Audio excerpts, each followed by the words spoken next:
the sheet off the mattress. He took the pillowcase off the pillow. He took the towel off the towel bar. He put the sheet, pillowcase, and towel into the plastic laundry basket. He put his socks into the basket. He put his pants and shirts into the basket. He put his underwear and pajamas into the basket.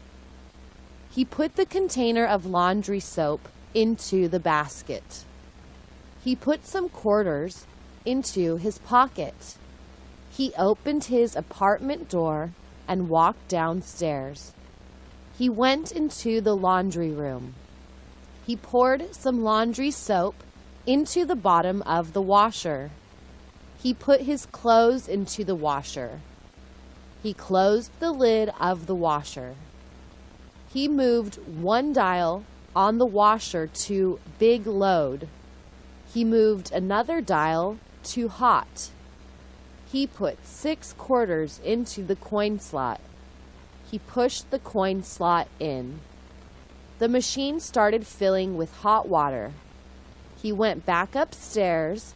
He watched TV for 35 minutes. There were 102 passengers on the plane. They were waiting for the plane to take off. But the plane was just sitting there. The plane could not take off without a pilot. The co-pilot was already on board, but the pilot was not. Where was the pilot? The flight attendants didn't know. The co-pilot didn't know. The passengers didn't know. Finally, the pilot got on the plane. He was singing and laughing. He waved to all the passengers. He said hello. He told them his name 3 times. His eyes were bloodshot. His breath smelled of alcohol. He said, "Are you all ready to fly?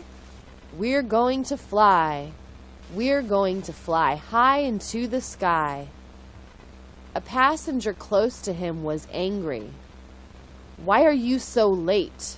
The pilot said, "I'm not late. You're early." He laughed at his own joke. "You're drunk," the passenger said. He dialed 911. The police came. They talked to the pilot. They took him off the plane. He was still laughing and singing. "Mom, if the police take the pilot to jail, who will fly our plane?" a little boy asked his mother. The flight attendant announced that a new pilot would arrive shortly. Many passengers looked at their watches. Denny's is a popular restaurant. They are in all the big cities in America. They serve breakfast, lunch, and dinner. They are open 24 hours a day, 7 days a week. To please their customers, Denny's announced a special event. On Monday after the Super Bowl, they offered a free breakfast to everyone in America. The free meal was a Grand Slam breakfast. The breakfast was from 6 a.m. to 2 p.m. They told everyone to bring their appetites, not their cash. The delicious meal included pancakes, eggs, bacon, and sausages. People got up at the crack of dawn to beat the rush. Ben and Mary woke up at 5 a.m. Monday. They got dressed and drove to Denny's. They got in line at 5:20. "Oh my," said Mary. "There's 100 people in front of us. Look how long this line is already. We should have come here at 4:20. The line moved slowly forward. Ben started talking to the man behind them. His name was Brad. Brad had brought his wife, their 5 kids, and his brother's 4 kids. What a deal, huh? I only wish we had more kids to bring, Brad said. They say there's no such thing as a free lunch, but today, Denny's is showing America that there is such a thing as a free breakfast. The boy opened a jar of peanut butter. He spread the peanut butter onto a slice of bread. Then he opened the refrigerator and took out a jar of grape jelly. He spread the jelly on top of the peanut butter. He put the jar back into the refrigerator. He put another slice of bread on top of the peanut butter and grape jelly. Now he had a sandwich. He opened the refrigerator again. He poured himself a big glass of milk and put the milk back into the refrigerator. He put the sandwich on a plate. He carried the plate and the glass of milk over to the dining room table. He sat down, he turned on the TV, and took a big bite out of his sandwich. She poured a little vegetable oil into the frying pan. Then she turned on the stove. She took an egg out of the refrigerator. She cracked the egg into a small bowl. She put the eggshells into the kitchen trash bag.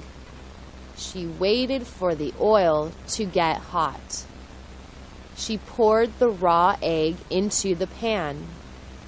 After about 2 minutes, she flipped the egg over and cooked it for another 2 minutes. She turned off the stove and took the fried egg out of the pan. She put the egg on a small plate. She sprinkled pepper and salt on the egg. She took a fork out of the kitchen drawer. She walked over to the dining room table with her fork and plate. She tasted the egg. It was delicious. He took a DVD out of the package. The DVD was for season 2 of the TV series Lost. He pointed the remote at his DVD player. He pushed the open button on his remote.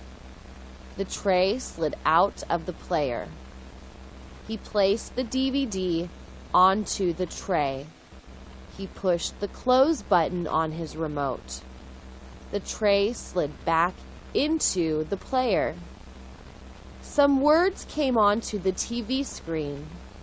The words said that the FBI would arrest people if they did anything illegal with the DVD. Then a picture appeared saying Season 2. He pressed the play button on his remote. The show began. She took the bag of coffee beans out of the freezer. She kept them in the freezer because the instructions on the bag said that is the best place. She poured the beans into the grinder.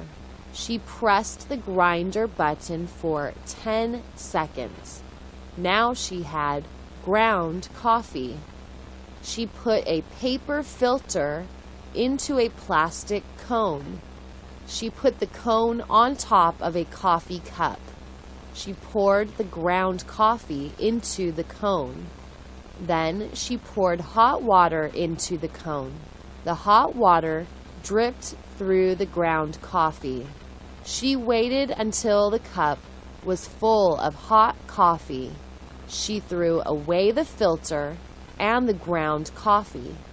She took her cup of coffee to the dining room table.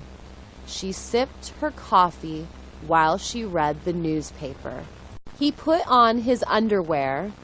He put on his slacks. He put a belt through the belt loops in his slacks. He put on a pair of black socks. Then he put on his brown shoes. He tied the shoelaces. He stood up and walked over to his closet. He found a short-sleeve golf shirt. It was blue and white. He pulled it on over his head. He tucked the shirt into his slacks. He zipped up his slacks and buckled his belt. He looked at himself in the mirror. He buttoned the 3 buttons on his golf shirt. He made sure the collar lay flat. He put his keys and wallet in his pocket. He left his apartment. He went to the liquor store. He walked over to the lotto stand. He grabbed a Super Lotto form. He marked 6 numbers. They were the numbers for his birthday and his mom's birthday. He went to the counter and gave the clerk his form. The clerk put the form into the machine. The clerk gave him a printed ticket with 6 numbers on it. He gave the clerk $1. The clerk said, "Good luck." He thanked the clerk and walked out of the store. He hoped that this ticket would win $1 million. She walked into the bathroom. She took the cap off the tube of toothpaste. She squeezed some toothpaste onto her toothbrush. She turned on the cold water. She brushed her upper teeth and spit out some toothpaste. She brushed her lower teeth and spit out some more toothpaste. She rinsed out her toothbrush. She put the toothbrush back into the toothbrush holder. She put some water into a cup and rinsed out her mouth. She spit out the water and walked out of the bathroom. He walked into the bathroom. He turned on the water and rinsed his face. He picked up the can of shaving cream. He put some shaving cream onto his fingers. He spread the shaving cream all over his face and neck. He picked up the razor. He shaved both sides of his face. Then he shaved his upper lip. He shaved his chin. Then he shaved his neck. He started from the bottom of his neck and stroked upwards. He shaved carefully around his Adam's apple. He rinsed out the razor. He rinsed his face completely to remove all the shaving cream. He dried his face with a towel and looked in the mirror. There was no shaving cream on his face. He was finished. She inspected the carpet for small items. She saw a paper clip and a rubber band. She picked them up. She put them into a little box on the kitchen counter.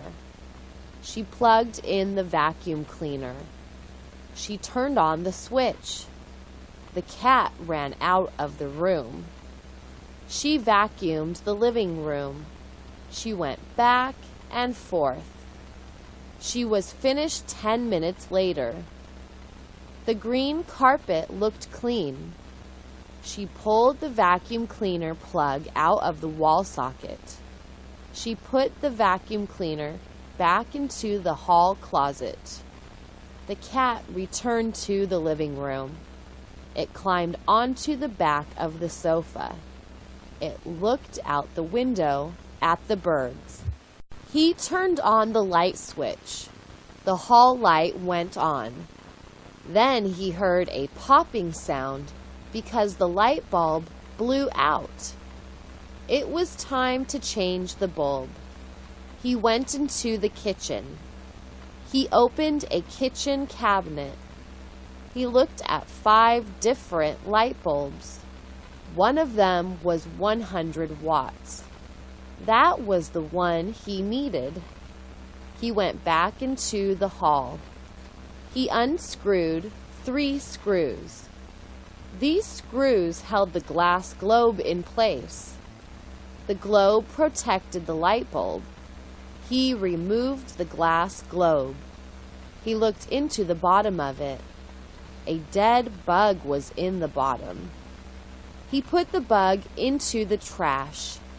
He unscrewed the old light bulb. He shook it. It made a noise. He screwed in the new light bulb. He replaced the globe. He screwed in the 3 screws. The light went on. He threw out the old bulb. He went out to his car. Something was wrong. He looked at the left rear tire. It was flat. There is probably a nail in the tire, he thought. He had to change the tire. He opened his trunk. He pulled out the spare tire. He pulled out the jack. He pulled out the lug nut wrench. He took the hubcap off the flat tire. He jacked up the car. He took off all 4 lug nuts. He pulled the flat tire off the car. He put the spare tire on the car.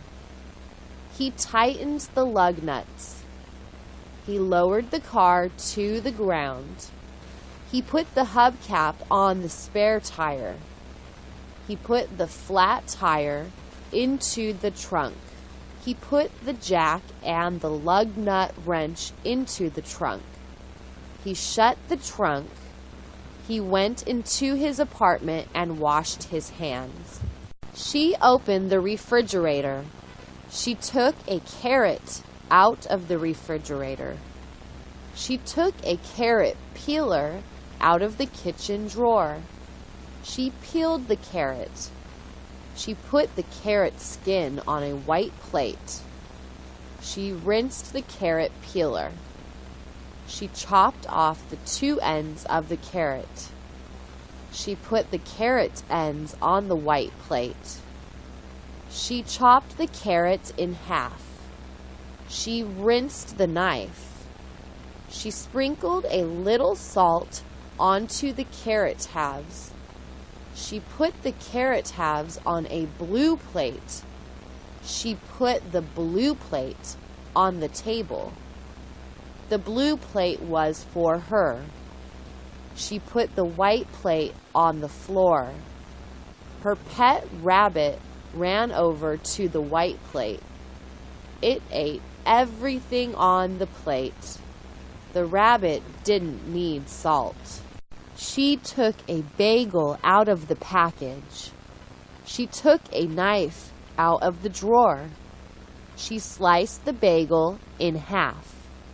She sliced it carefully because a bagel is hard to cut. If the knife slipped, she might cut her finger. She put each half of the bagel into the toaster. She pushed the toaster handle down. 1 minute later, both bagel slices popped up. She buttered each slice. Then she put the slices into the microwave. She microwaved the slices for 15 seconds. She waited a few seconds for the slices to cool down. Then she bit into a slice. It was hot and chewy. It was delicious. She dipped it into her coffee. She took another bite. Now it was wet and chewy. She wanted to have 2 babies, 1 boy and 1 girl. She wanted to have the boy first and the girl a year later. That way they could grow up together. He said that was okay with him. She said, What do you mean, okay? It shouldn't be okay with you. You should say that you want 2 babies just as much as I do. If you don't want 2 babies as much as I do, then forget it." He asked, "Forget it? You mean that we won't have 2 babies unless I really want to have 2 babies?" She said, "Yes, that's right. If you don't really want 2 babies, then we won't have 2 babies." "Okay," he said, "then let's not have 2 babies." "Are you sure about that?" she asked. He nodded his head. "Yes, I'm sure. We can't afford even 1 baby." "Okay," she said. "Goodbye." "What do you mean, goodbye?" he asked. She told him she was going to leave him. She was going to find a man who wanted to have 2 babies with her. He told her that he was just kidding. Of course he really wanted to have 2 babies with her. "Too late," she said. "You already told me how you really feel." Emily sat down on the sofa. She took off her shoes. She put her feet on the coffee table. She leaned back. She picked up the remote and turned on the TV. It was 6 o'clock. The news was on 3 channels. She didn't want to see the news. The news depressed her. It was usually about accidents and murders. There was too much bad news on the TV news. She found a talk show to watch. It was Ellen. She liked Ellen. Ellen was a comedian. She told good jokes. She showed animals doing funny things. She gave expensive gifts to her fans occasionally. This show was a rerun because Ellen's live show was usually on at 4 o'clock. But that didn't matter to Emily.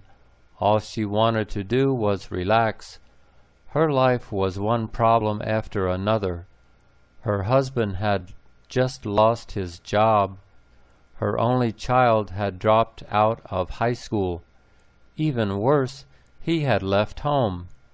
He told his mom he would call from time to time, but he hadn't called in 2 weeks. She was worried sick. She didn't know where he was. She didn't know if he was dead or alive. Her husband said she shouldn't worry. He had done the same thing when he was 17. But when he found out that life on the road wasn't as easy as he thought it was, he returned home and got his high school diploma.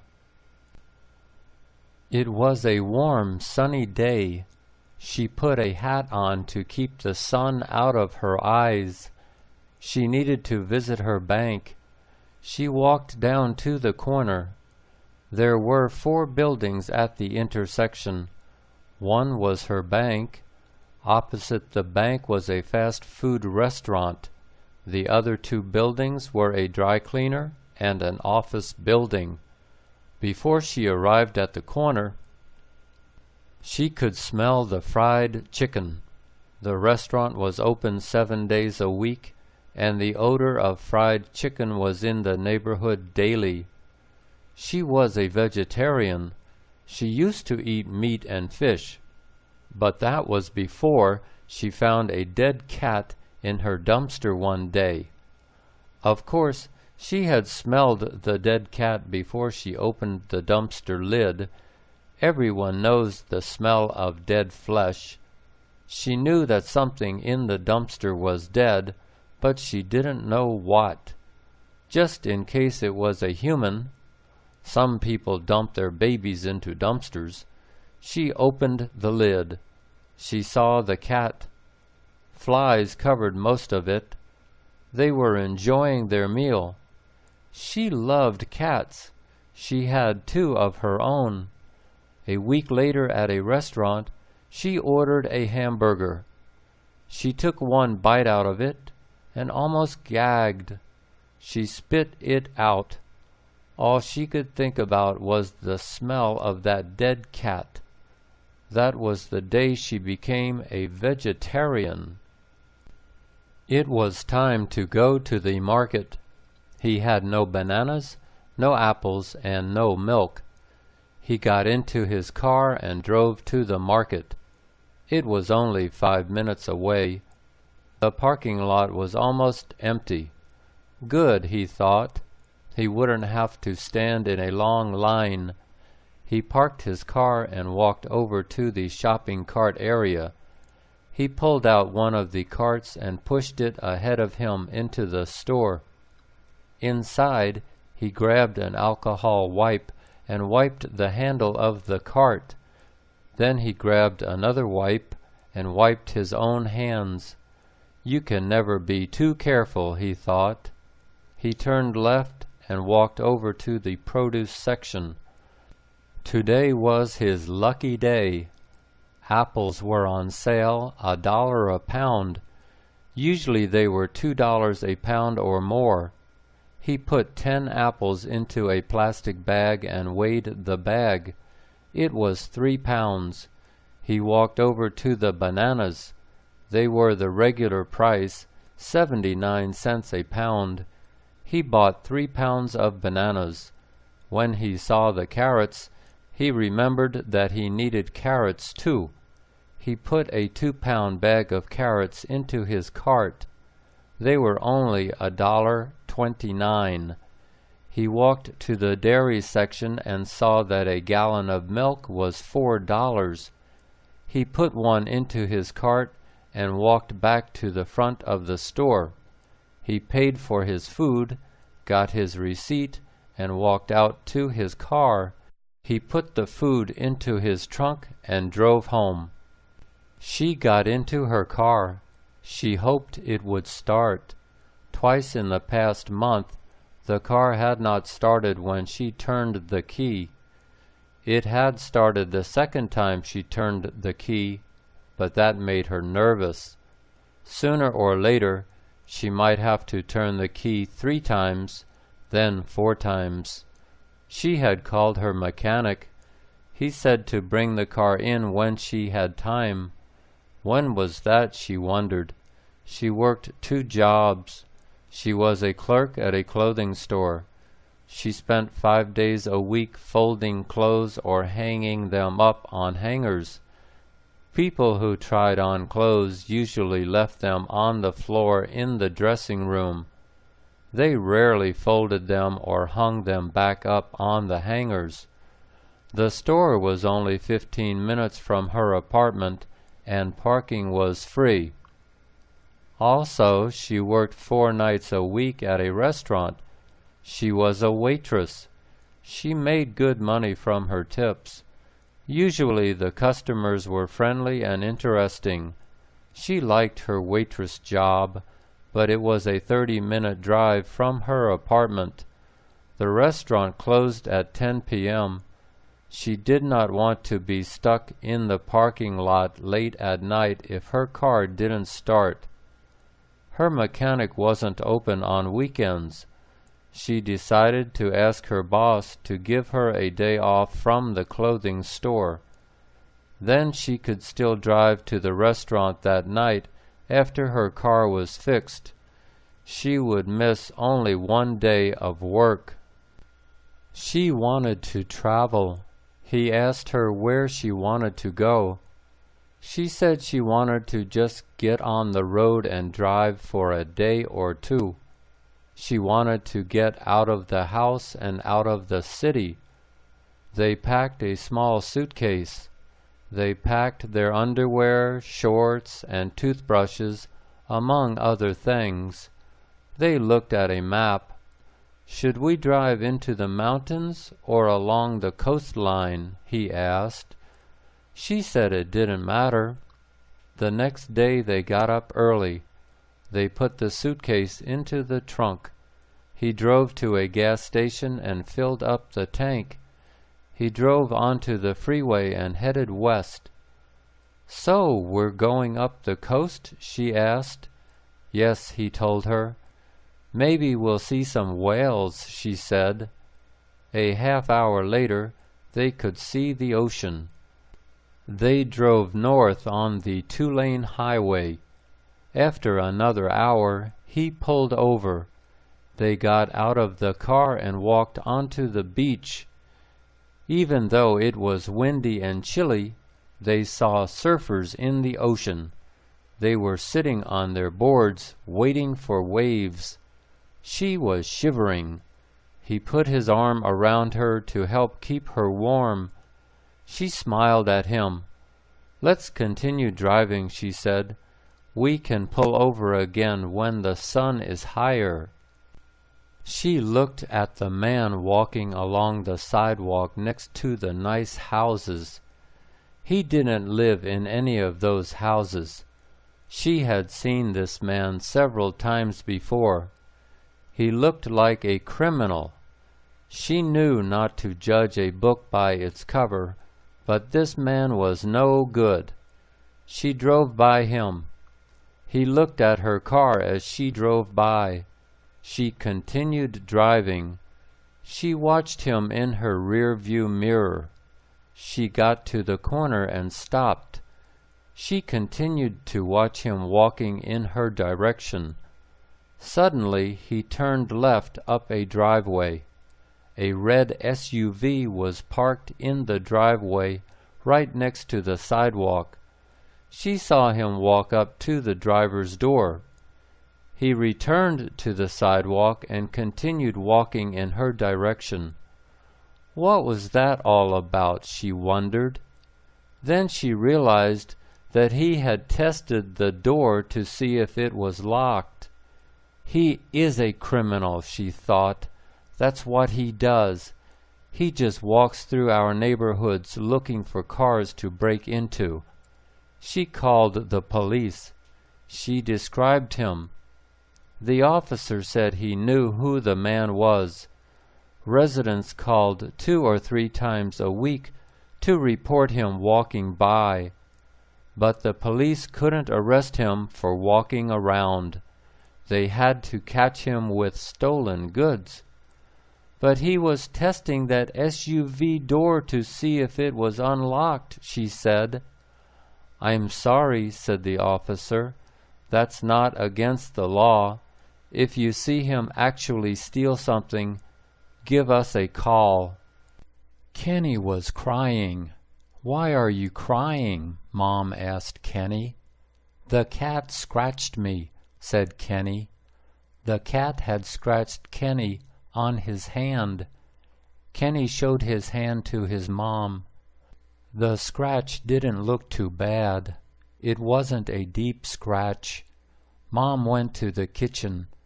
Kenny went with her. She turned on the water. She put his hand under the water. She washed the scratch with soap.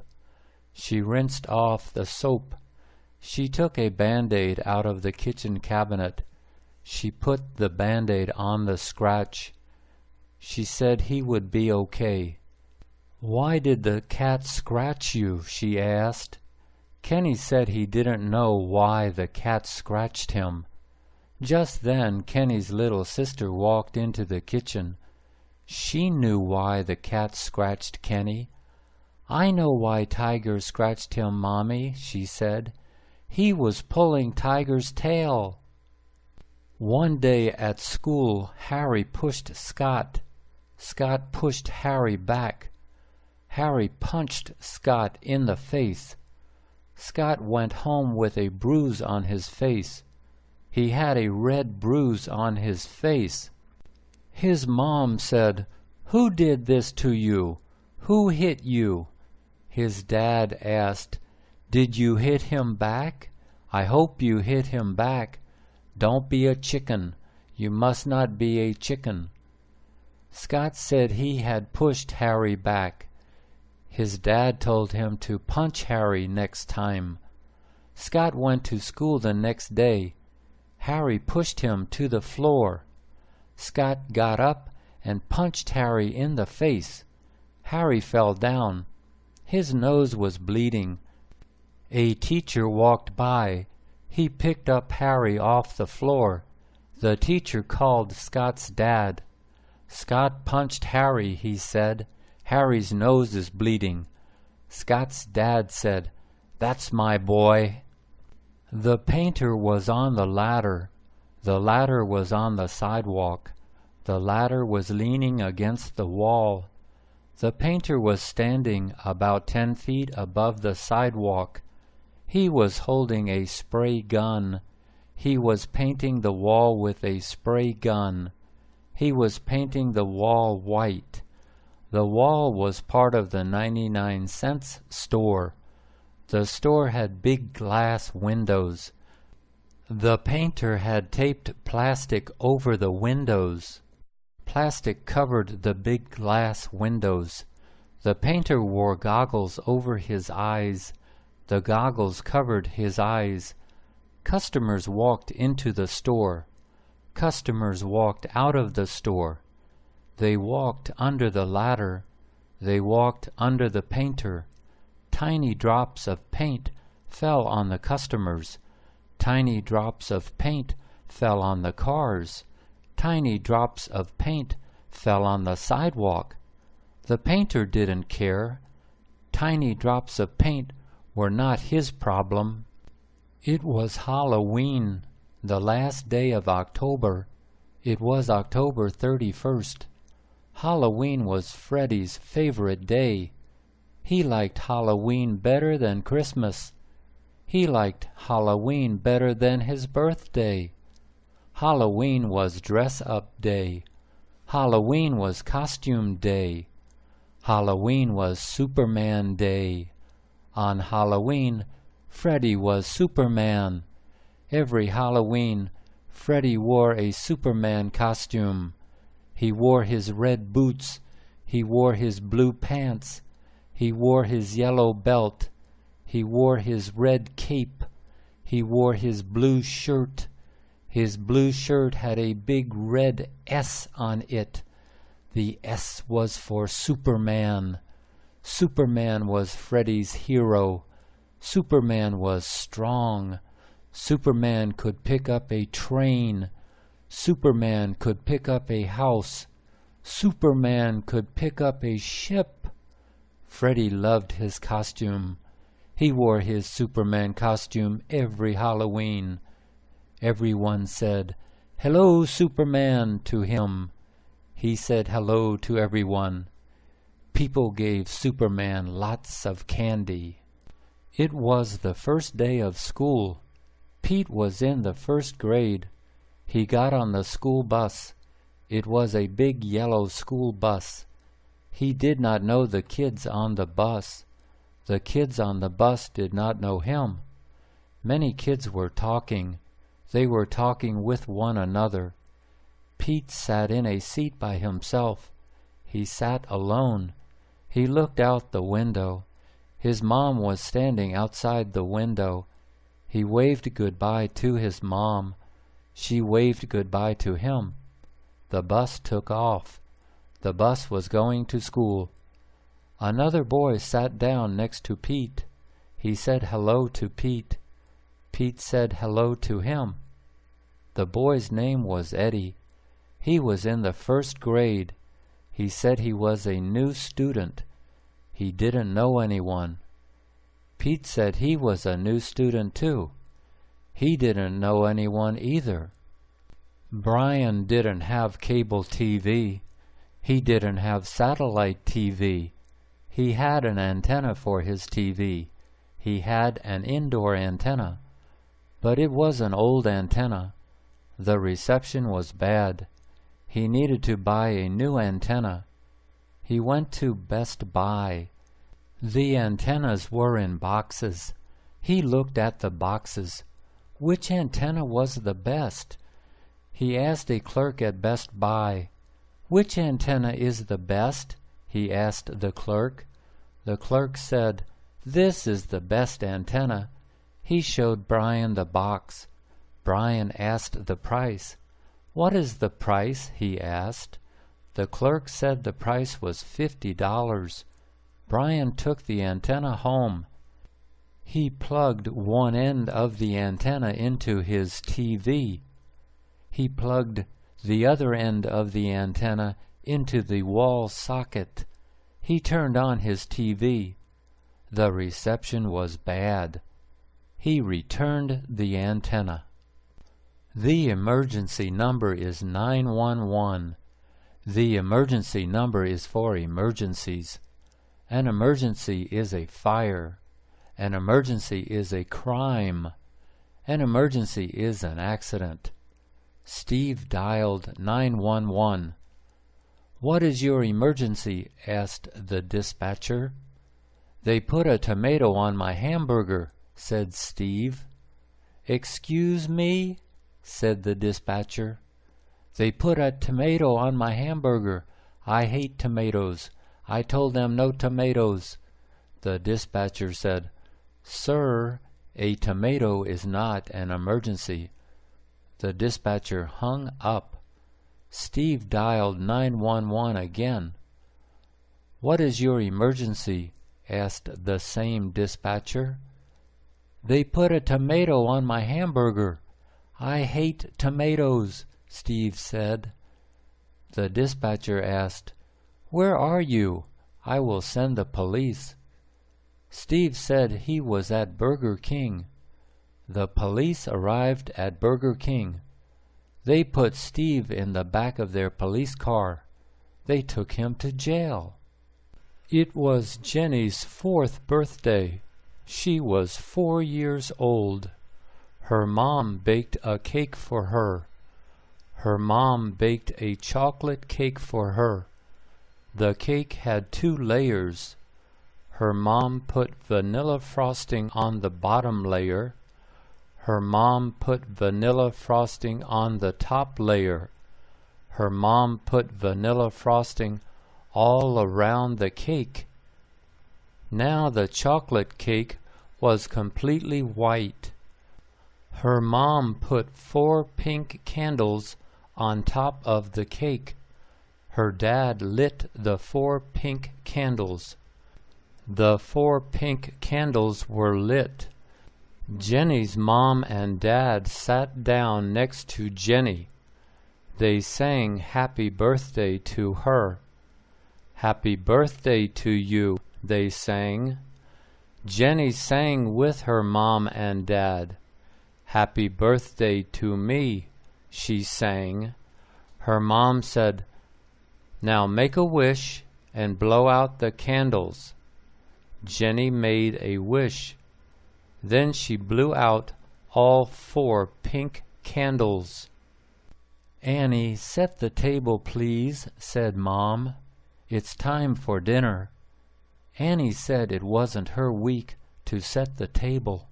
It was her week to clear the table. She said it was Lisa's week to set the table. Lisa was in the living room.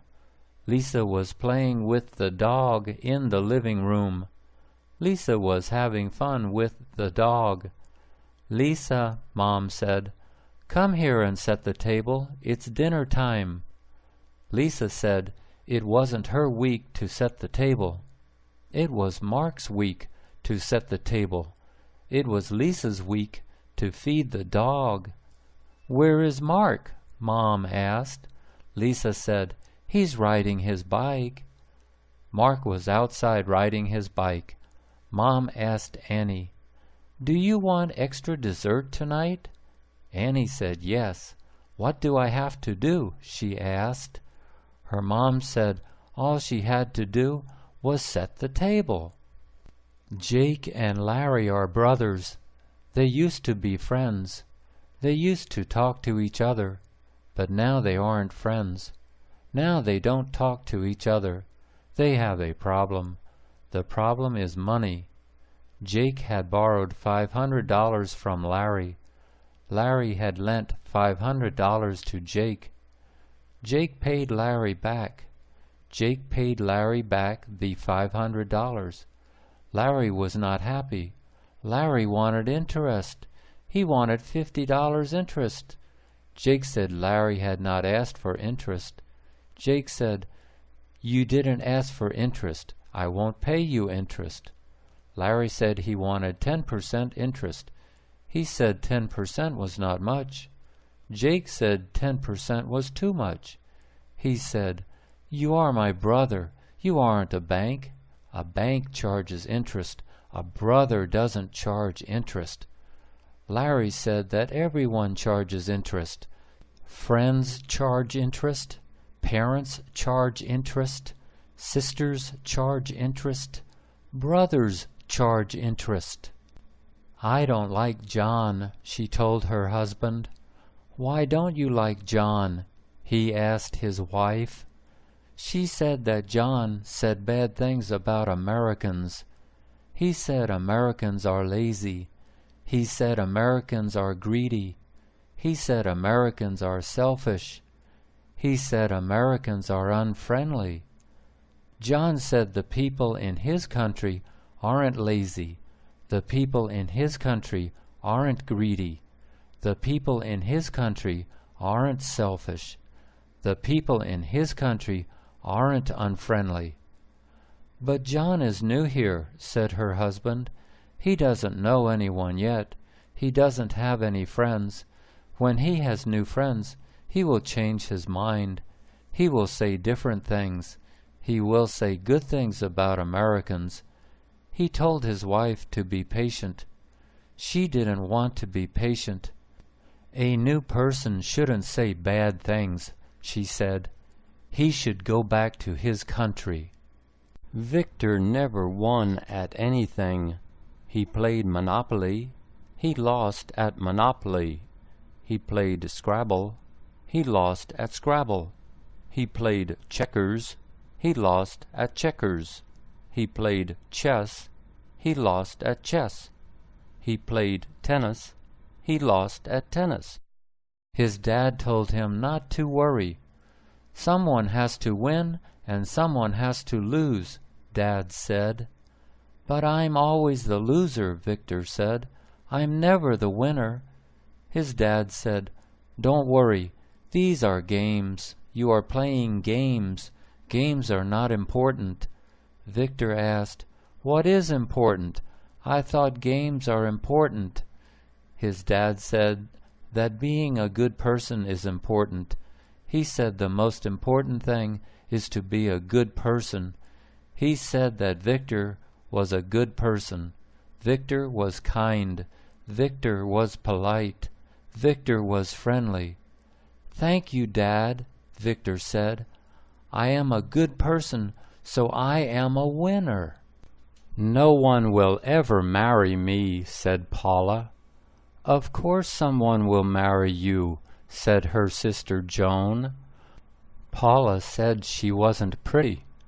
A man wants to marry a pretty woman. I think you're pretty. Some man will marry you. Look at Mama, said Joan. Mama is not a pretty woman. Daddy married Mama. So someone will marry you. Of course someone will marry you. Paula did not think so. She was 30 years old. She was not married. She didn't have a boyfriend. Her last boyfriend was 10 years ago. She didn't go out on dates. No man ever asked her out on a date. I can't even get a date, she said. How can I get married if I can't even get a date? Joan told her to stop worrying. She would find a man when she stopped worrying about finding a man. I'm too old to have children now, Kim said to her friend. But I have a lot of money. I have enough money to adopt children. I am going to adopt 2 baby children. I am going to adopt a baby girl and a baby boy. Kim went to the adoption agency. She said, I want 2 babies, please. I want a little girl and a little boy. The woman at the agency said okay. She told Kim to fill out many forms. Kim had to fill out lots of forms. After she filled out all the forms, Kim gave them to the woman. The woman told her that now Kim must wait. She had to wait for the 2 babies. How long do I have to wait? Kim asked. The woman said Kim might have to wait 1 year. Kim said, "That's okay. I can wait 1 year." Danny's fence needed painting. He wanted to paint it white. He looked in the phone book. He looked under P for painters. He called up a painter. "How much to paint my fence?" he asked. "How big is your fence?" the painter asked. "It goes all the way around my yard," Danny said. "How big is your yard?" the painter asked. "My yard is half as big as a football field," Danny said. The painter said, $300. "It will cost $300, he said. That was a good deal. Danny said, "That's a good deal." The painter came over the next day. He painted Danny's fence white. It took him only 3 hours. Danny looked at his white fence. He liked it.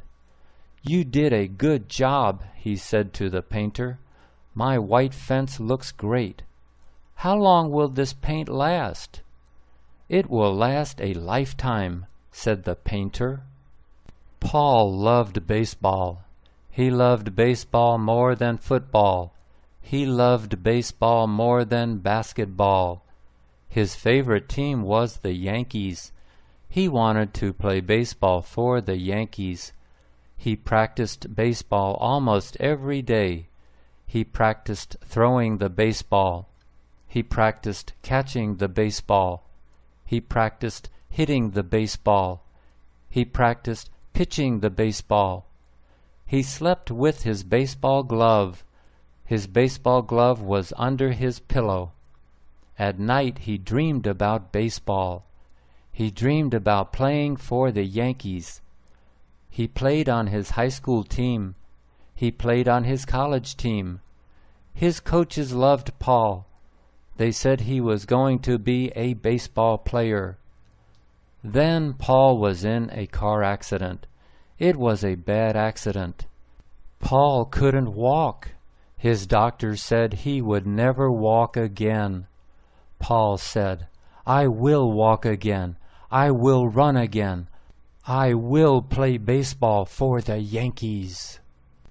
"Tommy, the dog is scratching at the door," his mom yelled.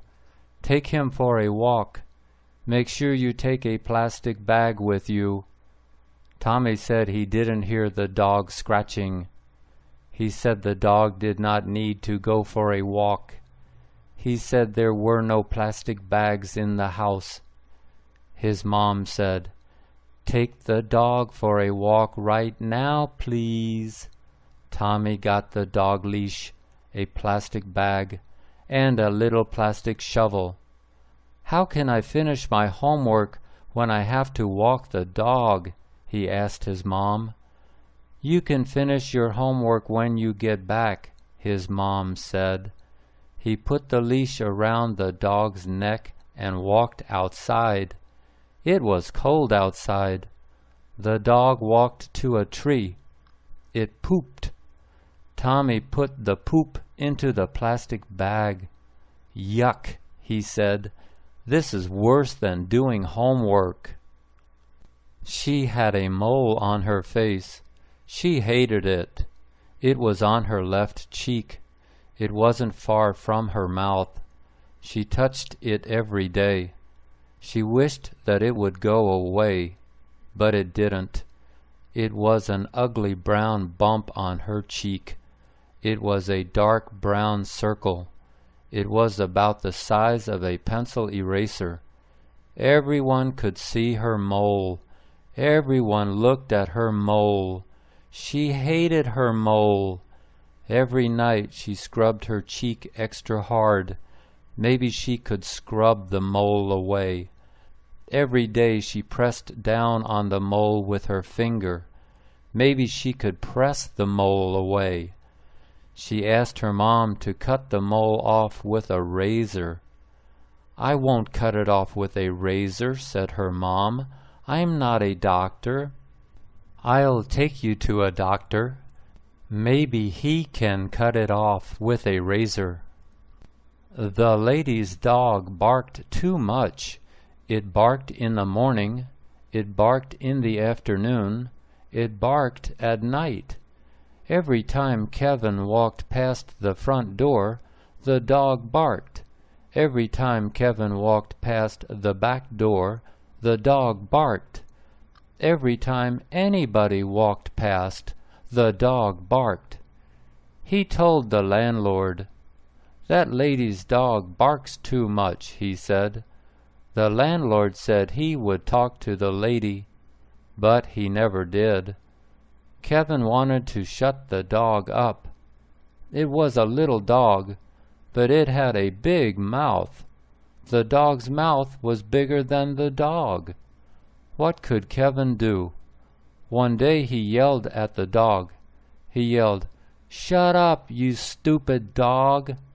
The dog barked at Kevin. The lady got angry. She yelled at Kevin. "Sugar is not stupid.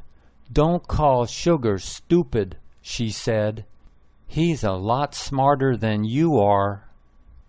"What do you want for Christmas?" Daddy asked Anthony. Anthony wanted a little brother. "Can I have a little brother for Christmas?" Anthony asked. "Well, I'll have to talk to your mother," said Daddy. "Why do you have to talk to Mommy?" Anthony asked. "Who's going to change the diapers?" Daddy asked. "You're right, Daddy. We need Mommy to change the diapers." Mommy walked into the room. Anthony told Mommy that he wanted a little brother for Christmas.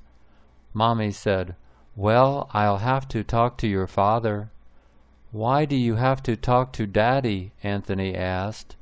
"Who's going to pay the doctor?" asked Mommy. "You're right, Mommy. We need Daddy to pay the doctor." Mommy and Daddy walked out of the room. A little later, they came back into the room. Mommy said, "You can't have a little brother for Christmas, but if you can wait, you can have a little brother in April." Jimmy wanted to cross the street. He was on the south side of the street. He wanted to get to the north side of the street. He was in the middle of the block. His father always told him to cross at an intersection. His father always said, "Never cross in the middle of the block." Jimmy walked to the intersection. There was a traffic light at the intersection. It had 3 colors, red, green, and yellow. Red was at the top, green was at the bottom, yellow was in the middle. He looked at the crosswalk sign. It was red. It was a red hand. The red hand meant, "Don't walk." He waited for the red hand to change. It changed to a white figure walking. The white figure walking meant, "Walk." Jimmy looked both ways. Then he walked across the street. He walked in the crosswalk. The boys were going to the beach. Dad was going to drive them to the beach. The drive to the beach would take an hour. Dave and Dick loved the beach. They also loved the drive to the beach. They loved to look out the window. They loved to stick their heads and arms out the window and feel the breeze. They also loved to be in the front seat. They both preferred the front seat. They both hated the back seat. "Let's go, boys," Dad said. "Let's go to the beach."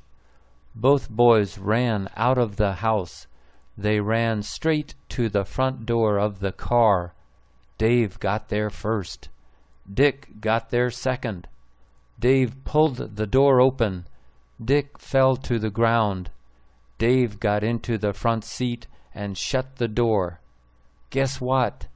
You can sit in the back seat," he said to Dick. Jerry was looking at a map. It was a map of the world. The map showed many countries. It showed all the countries in the world. All the countries were different colors. There were red countries, green countries, and blue countries. Jerry pointed at one country. "Daddy, why is this country red? Is it on fire? Did someone paint the ground red? Does it have a lot of tomatoes?" Jerry pointed at another country. It was a green country. "Daddy, why is this country green? Does it have a lot of grass? Did someone paint the ground green?" Jerry pointed at another country. It was a blue country. "Daddy, why is this country blue? Is it full of blue water? Does it have a lot of bluebirds? Did someone paint the ground blue?" His daddy said, "No, the colors make the map pretty. They don't mean anything." Joe went to the doctor. He had red bites all over his body. He had red bites on his face. He had red bites on his chest. He had red bites on his back. He had red bites on his legs. But he didn't have red bites on his feet or hands. "Why don't you have red bites on your feet? Why don't you have red bites on your hands?" Dr. Brown asked. "I don't know. I am the patient. You are the doctor. Why do I have red bites all over my body?" asked Joe. Dr. Brown said Joe had fleas. "You have fleas," Dr. Brown said. "Do you have a dog?" Joe said he didn't have a dog. "Then get a dog," said Dr. Brown. "Why should I get a dog?" Joe asked. "Because then the fleas will bite the dog instead of you," said Dr. Brown. Dad took Beth to the ocean. This was her first visit to the ocean. This was her first visit to the beach.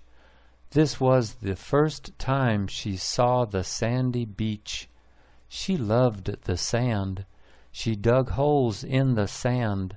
She filled up the holes. She held the sand in her hands. She dropped the sand out of her hands. She picked up the sand. She threw the sand. Her dad picked her up. She held onto him. He carried her to the edge of the water. He held both her hands. He let her stand in the water. Her feet got wet. She stood in the water. She watched the water cover her feet. She bent down. She picked up some wet sand. She threw the wet sand. She sat down in the water. She dug holes in the wet sand. Dad sat down next to her.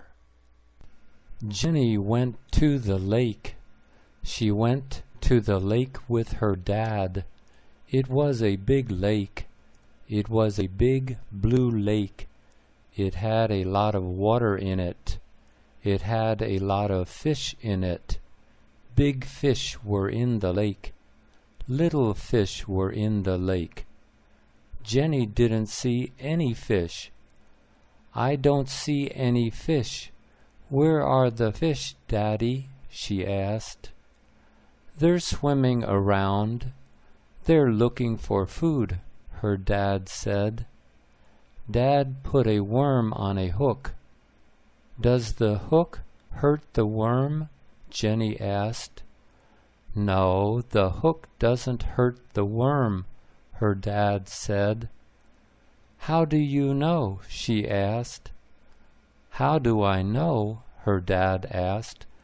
"Well, the worm doesn't say anything, so I guess the hook doesn't hurt it." Jenny said, "But how can the worm say anything, Daddy? The worm can't talk." Mark heard a noise. What was the noise? It was a steady noise. It wasn't a loud noise. It was a steady, quiet noise. He opened his apartment door. He looked outside. A painter was next door.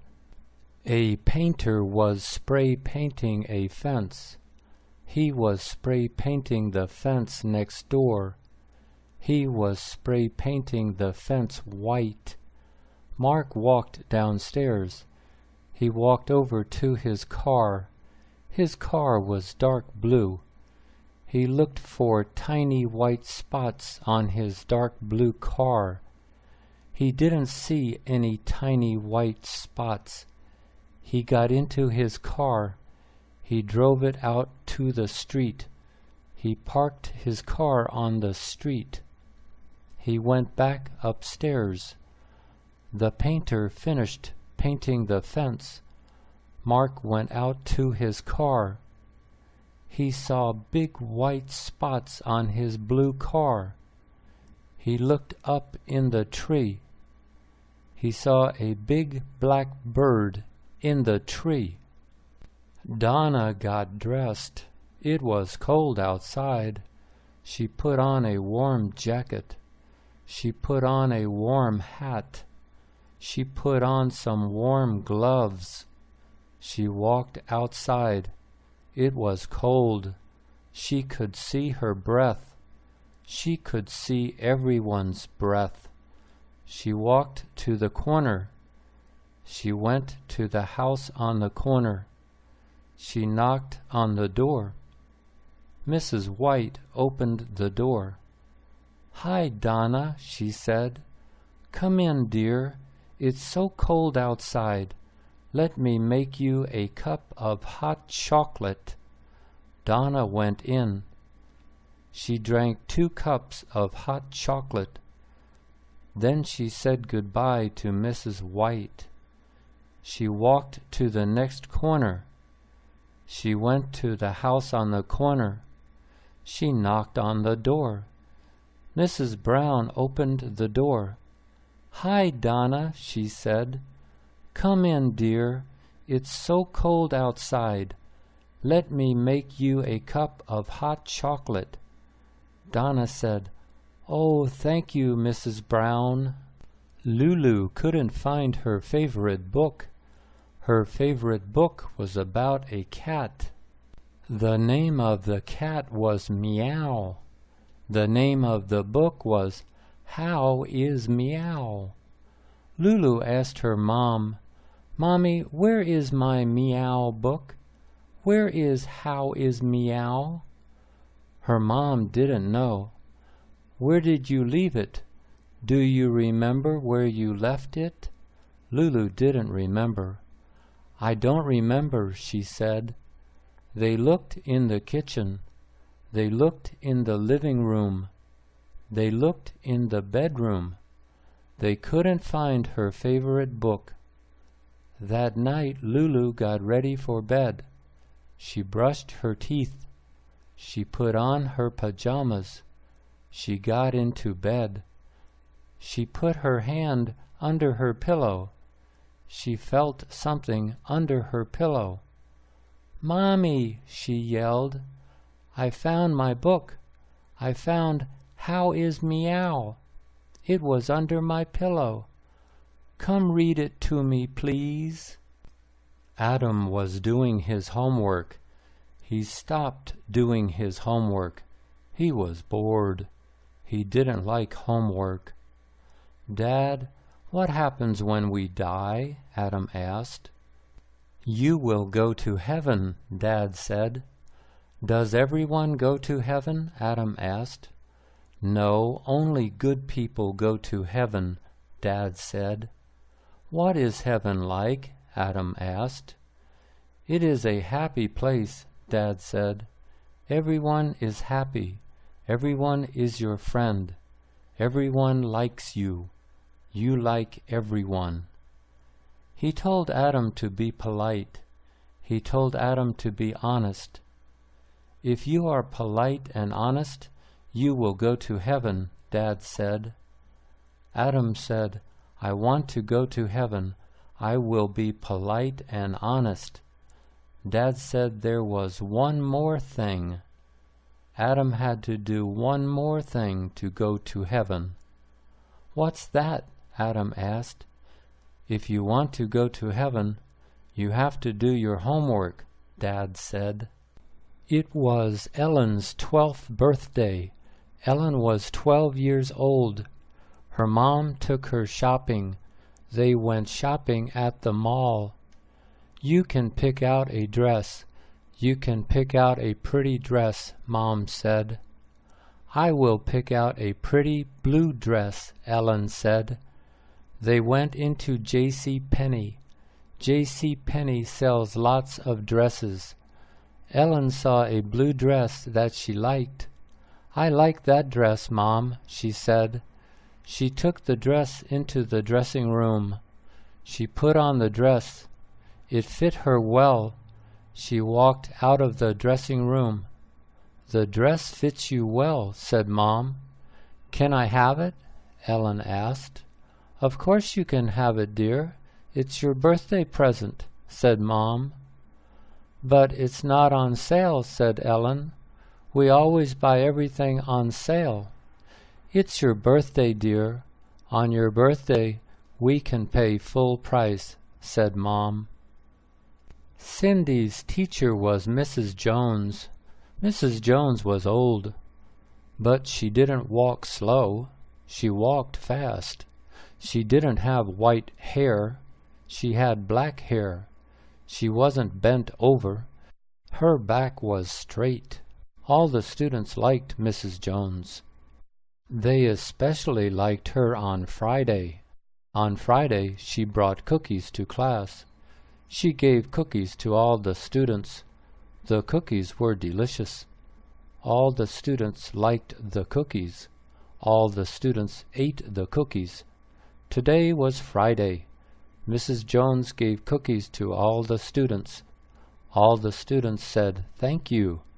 Then they ate the cookies. But Cindy didn't eat her cookie. Mrs. Jones asked, "Why aren't you eating your cookie, Cindy?" She said, "I'm not eating my cookie because I will take it home.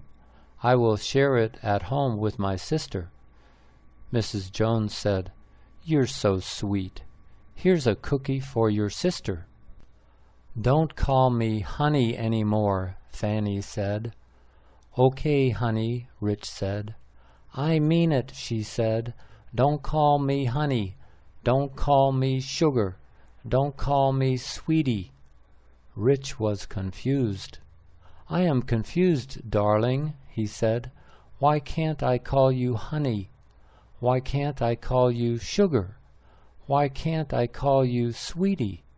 Fanny said, "Because you used to call your ex-wife those names. When you call me those names, I think of your ex-wife. When I think of your ex-wife, I get angry. So don't make me angry." Rich was still confused. "But what can I call you, darling?" Fanny said, "Don't call me darling either. Call me Fanny." "Yes, dear," said Rich. Fanny said, "Dear? Don't call me dear either. Call me Fanny. My name is Fanny." Rich said, "I don't want to call you Fanny. I want to call you something special." The teacher walked into the classroom. He said, "Good evening, everybody." The students said, "Good evening, teacher." He walked over to his desk. He put his briefcase on his desk. He opened his briefcase. He took his notebook out of his briefcase. He took his books out of his briefcase. Suddenly he felt dizzy. The room was spinning. He sat down. What was wrong with him? He put his hands on the desk. The desk was spinning. He closed his eyes. He opened his eyes. He didn't know what to do. What was wrong? He was sitting in his chair, but he felt like he was floating in air. How could he be floating in air? He sat in his chair for another minute. His students were talking to one another. They did not know how he felt, but he didn't tell them how he felt. He didn't say anything. She lived in New York City. He lived in Los Angeles. They were in love. "I feel so lonely," she said. She was crying. "Your family is in Los Angeles. You have your brothers. You have your sisters. You have your parents. Who do I have? I don't have anyone. I don't have any brothers. I don't have any sisters. My parents are in China. I come home to my apartment every night. No one tells me hello. No one gives me a hug. No one gives me a kiss. I have a big, empty apartment. I hate it. It's so big. It's so empty." She cried some more. She blew her nose. "When are you moving here?" she asked. He said, "My boss won't let me move there for another 6 months. My boss won't let me move there now." She said, "Who is more important, your boss or me?" Evelyn had a cat. Her cat's name was Red. Red was a red cat. Red liked to chase things. He chased balls. He chased butterflies. He chased squirrels. Evelyn had a yard. A tree was in the middle of her yard. A squirrel lived in the tree. Red climbed the tree. He saw the squirrel. The squirrel saw Red. The squirrel raised its tail. It chattered at Red. It said, "Click, click, click." It told Red to go away. "This is my tree," the squirrel said. "Get out of my tree." Red didn't understand the squirrel. Red didn't speak squirrel. Red was a cat. He spoke cat. Red said, "Meow, meow, meow." He said, "Let's play. I will chase you, then you will chase me." The squirrel chattered some more. "Leave me alone, you crazy cat. Go play with the other cats," it said. "How far away is the moon?" Chris asked his dad. His dad said that was a good question. He said the moon was not as far away as the sun. "How far away is the sun?" Chris asked. His dad said that was a good question. He said the sun was farther away than the moon. "Did you have to learn this in school?" Chris asked. Dad said, "Yes, I had to learn this in school." Chris asked, "But you forgot it?" Dad said, "Yes, I forgot it." Chris asked, "Why did you forget it?" Dad said, "I forgot it because it isn't important." Chris asked, "If it isn't important, why are we learning it?" His dad said that was a good question. He said, "You're learning it because your teacher thinks it's important." Chris asked, "Can't you call my teacher? Can't you tell her that this isn't important?" Tim called Howard. Tim needed help. He needed help with his golf swing. He had a bad golf swing. He was a bad golfer. Howard had a good golf swing. He was a good golfer. "Will you help me improve my golf swing?" Tim asked. "Yes, I'll help you improve your golf swing," said Howard. "Why do you want to improve it?" Tim said, "My boss thinks I'm a good golfer. He wants to play golf with me next week." "Next week?" asked Howard. "You want to improve your golf swing by next week? I can't help you." "Why can't you help me?" asked Tim. "Because you have a bad golf swing. It will take many weeks to improve your golf swing," said Howard. "But I only have 1 week," Tim said. Howard told Tim to pray for rain next week. "Okay, I'll pray for rain," said Tim. I went to Century 21 today. Century 21 is a popular clothing store. Many people shop there. Many people buy clothes there. It has many bargains. It has bargain prices. It sells clothes at bargain prices. Today I bought a winter cap. I can pull the cap down over my ears. It will keep my ears warm in the winter. I bought a pair of leather gloves. They will keep my hands warm in the winter. I bought a pair of boots.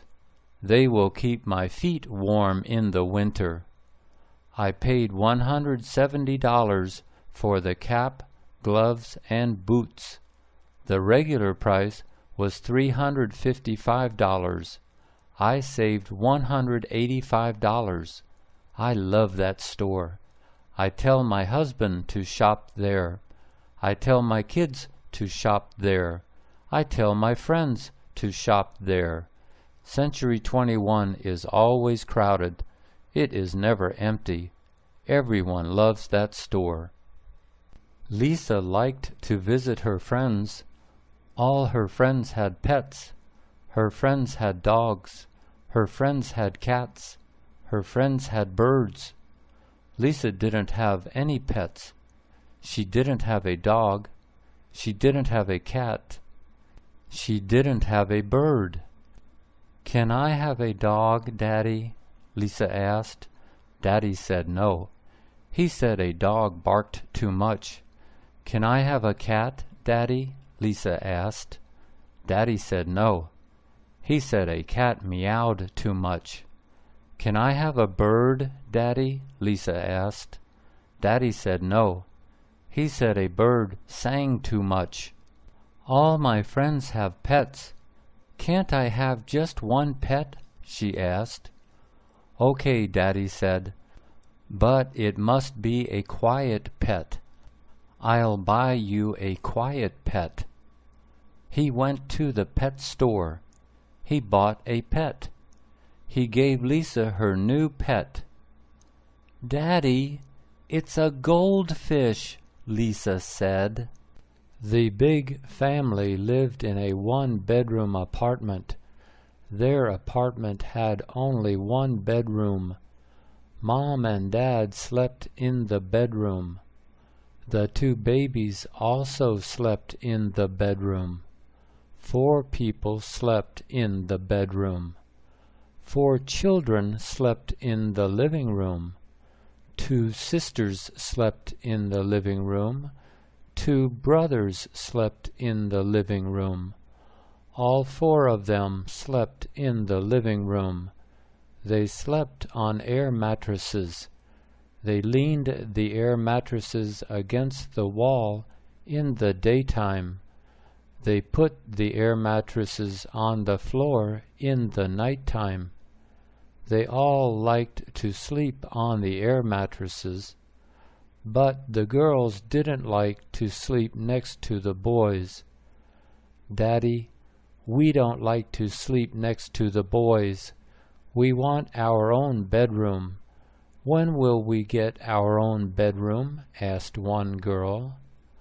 "You'll get your own bedroom when I get a better job," Daddy said. The plane was waiting to take off. The plane was in line on the runway.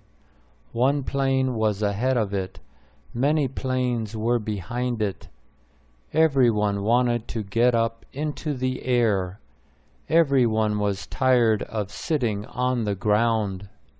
Planes are for flying, not sitting. Planes are like birds. Birds are for flying, not sitting. A man stood up. The flight attendant told him to sit down. The man ran to the bathroom. He locked the bathroom door. The flight attendant knocked on the door. She knocked and knocked. The man didn't come out. The flight attendant told the captain. The captain went back to the bathroom. He knocked on the bathroom door. The man didn't come out. He said, "Leave me alone. I want to be alone." The captain took the plane back to the airport. Everyone was angry at the man in the bathroom. Michael put a frozen burrito into the microwave. He sat down and read the newspaper. He read the sports section. He got up. He went to the microwave. He took out the burrito. It wasn't hot. It wasn't warm. It was still frozen. He had forgotten to turn on the microwave. He turned on the microwave and sat down again. Michael put some water into a pot. He put 2 eggs into the pot. He put the pot on the stove. He set the timer for 15 minutes. He sat down and read the newspaper. He read the business section. The timer went off. He got up. He went to the stove. The water wasn't hot. The water wasn't warm. The water was still cold. He had forgotten to turn on the burner. He turned on the burner. He set the timer again. Jeff saw the mailman. The mailman was walking toward Jeff's building. The mailman came to Jeff's building every day. He came every day at about 3 o'clock. Jeff was holding an envelope. The envelope was for his landlord. The envelope contained a check. The check was for his rent. The mailman came to Jeff's building. He put the mail in the mailboxes. Jeff said hello to the mailman. The mailman said hello to Jeff. Jeff gave the envelope to the mailman. The mailman walked away. He walked toward the next building. Jeff watched the mailman walk away. Jeff saw something fall to the sidewalk. It was white. It was a white envelope. Jeff picked it up. It was his envelope. Jeff called out to the mailman.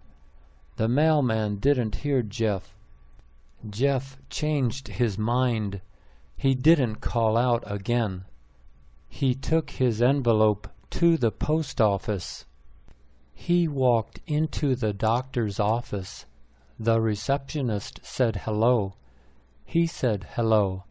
She asked if he had an appointment.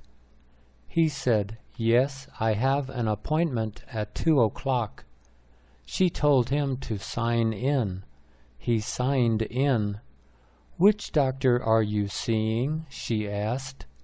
"I'm seeing Dr. Evans," he said. She told him to take a seat.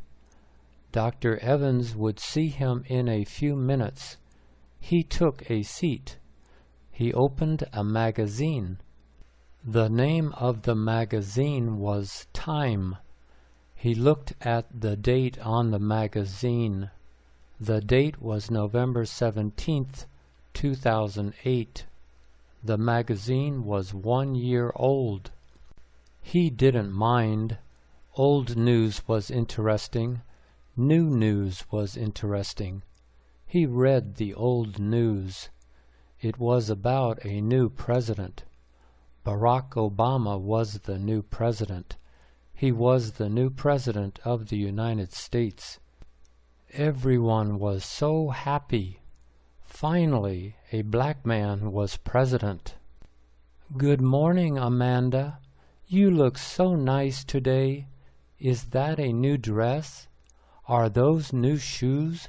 asked Fay. "Good morning. You look nice too." "No, it isn't a new dress." "Yes, these are new shoes," Amanda said. "I bought them at Macy's. They were on sale." Fay asked how much Amanda had paid. "I paid $100 for these shoes," said Amanda. Fay asked what the regular price was. "The regular price is $200, said Amanda. Fay said that was a good deal. "Yes, it was a good deal," Amanda said. Amanda sat down at her desk. She did not like Fay. Fay was nosy. She asked too many questions. Fay was phony. If she said she liked something, she probably didn't. If she said she didn't like something, she probably did. Amanda always lied to Fay. Amanda had paid $25 for her shoes. She bought them at J.C. Penney. Carol said they must leave early. They were going to the airport. They were going to JFK Airport. "We must leave 2 hours early," she said. "You never know what can go wrong." "What can go wrong?" Clint asked. "We get on the train. We take the train to JFK Airport. Nothing can go wrong." "Of course something can go wrong," she said. "Something can always go wrong." They left 2 hours early. They got on the wrong train. They didn't know they were on the wrong train. The train made many stops. Finally, it got to the last stop. Everyone got off the train. "This isn't JFK Airport. Where are we?" Carol asked another passenger. The passenger said they were on the wrong train. "We are on the wrong train," she yelled at Clint. "It's a good thing we left 2 hours early," Clint said. "I hear something," Ben told the doctor. "What do you hear?" asked the doctor. Ben heard a buzz. The buzz sounded like a mosquito. It sounded like a mosquito was in his ear. "Which ear?" asked the doctor. "Both ears," said Ben. "Do you hear a buzz all the time?" the doctor asked. "Yes, I hear a buzz all the time," Ben said. The doctor looked in Ben's left ear. The doctor looked in Ben's right ear. "Are any mosquitoes in my ears?" asked Ben. "No," said the doctor. "No mosquitoes are in your ears." Ben asked, "So why do I hear a buzz in my ears?" "You have tinnitus," said the doctor. "Tinnitus? What's that?" Ben asked. The doctor said tinnitus is a buzzing sound. "Can you fix it?" Ben asked. "No, I cannot fix it. You have to live with it," said the doctor. Emma went downtown. She had to take a test. It was a big test. It was her citizenship test. It was her test to become a U.S. citizen. The test had 100 questions. She had studied all 100 questions. She knew the answers to all 100 questions. She knew the colors of the flag. The flag is red, white, and blue. She knew how many stripes are on the flag. 13 stripes are on the flag. She knew how many stars are on the flag. 50 stars are on the flag. She knew the capital of the United States. Washington, D.C. is the capital of the United States. She knew all the answers. She entered the federal building downtown.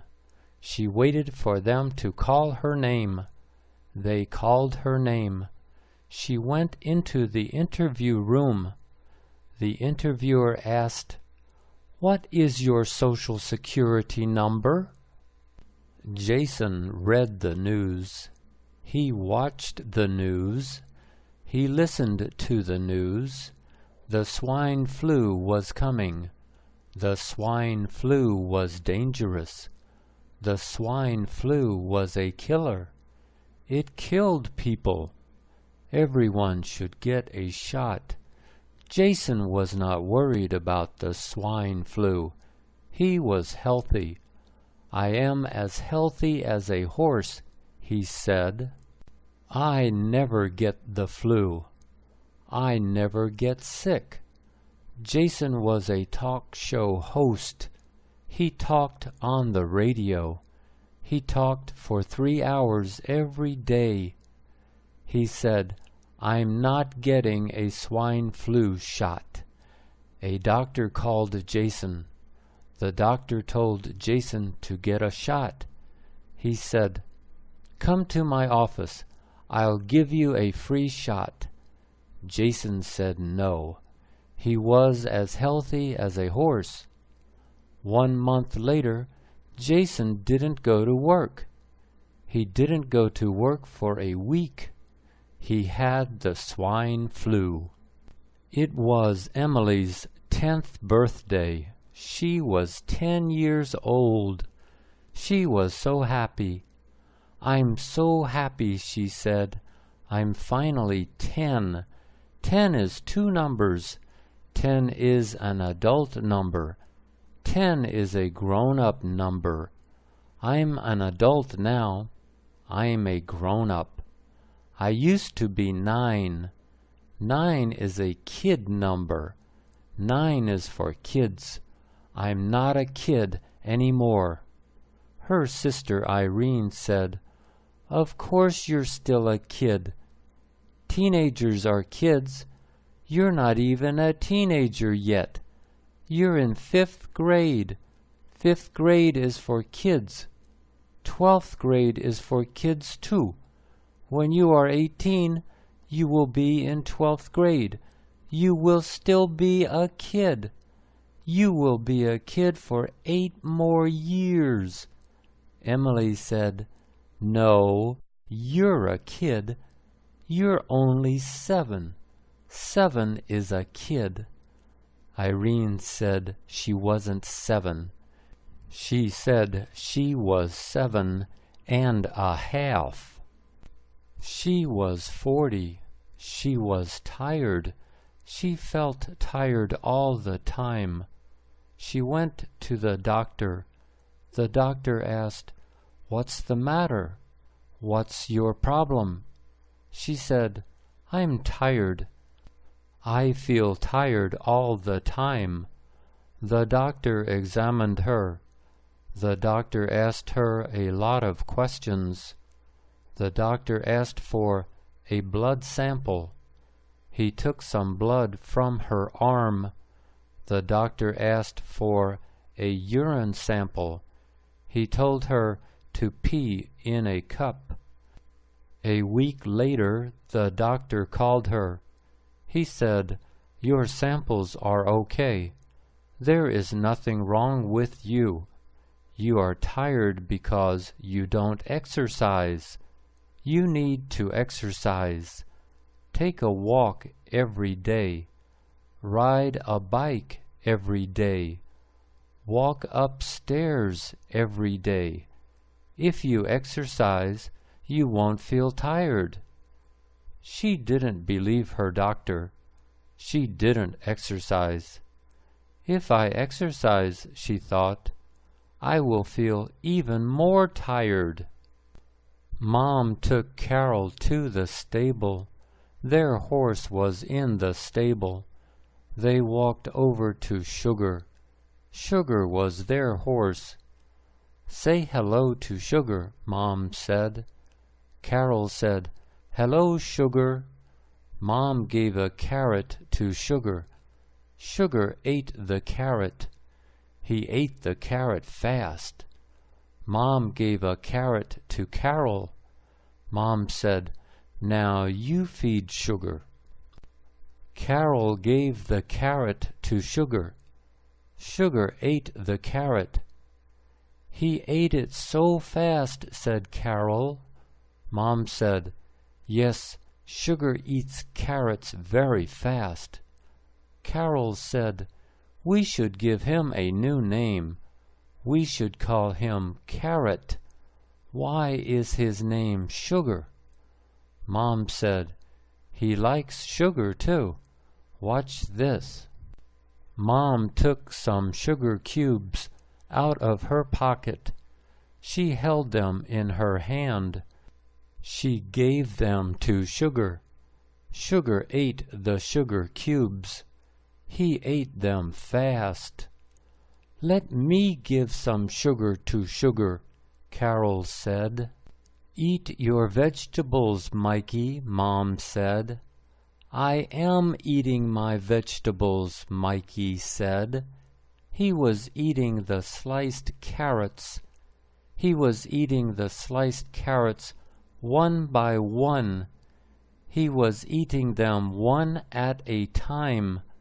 He picked up one sliced carrot with his fork. He looked at it. He slowly put it in his mouth. He slowly chewed it. Finally, he swallowed it. Then he drank some water. Then he picked up another sliced carrot with his fork. Mom watched him. "Why do you hate vegetables, Mikey?" He said, "I don't hate vegetables. I hate carrots." "Why do you hate carrots?" Mom asked. "Because they don't taste good," Mikey said. "But they are good for you," Mom said. "They are good for your eyes. They help you to see well. Don't you want to see well?" "Not if I have to see carrots," Mikey said. Karen had a new job. She was a real estate agent. Clients called her up. Clients emailed her. Clients wanted an apartment. Karen showed them apartments. The clients didn't like the apartments. Karen showed them more apartments. The clients still didn't like the apartments. She showed many apartments to many clients, but nobody rented an apartment. Tanya was Karen's boss. Tanya yelled at Karen. "You have worked here for 4 months," she yelled. "You haven't rented one apartment yet.